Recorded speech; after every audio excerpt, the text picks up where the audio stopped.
House হলো বাপ মা, তোমার আমার জিন্দেগির পাওয়ার হাউস হলো মুরব্বীরা, তোমার আমার জিন্দেগির পাওয়ার হাউস হলো উলামায়ে কেরাম।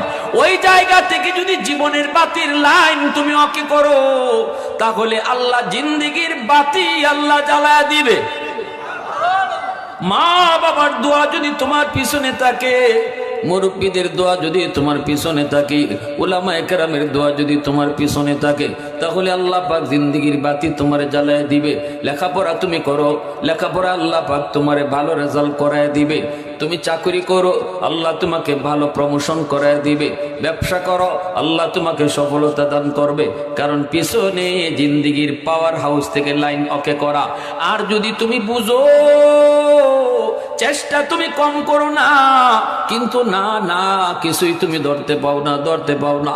হুজুর কত চেষ্টা করতেছি কিন্তু সফলতা পাই না, হুজুর একটু দোয়া কইরেন। আমি বলি বাবা, সবার আগে দেখো লাইন ওকে আছে না কাটা আছে।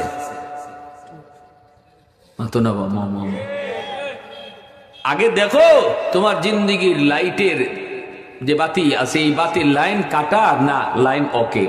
যদি লাইন কাটা না লাইন ওকে মানে কিটা, মানে বাপ মার সাথে সম্পর্ক তোমার বালা না খারাপ।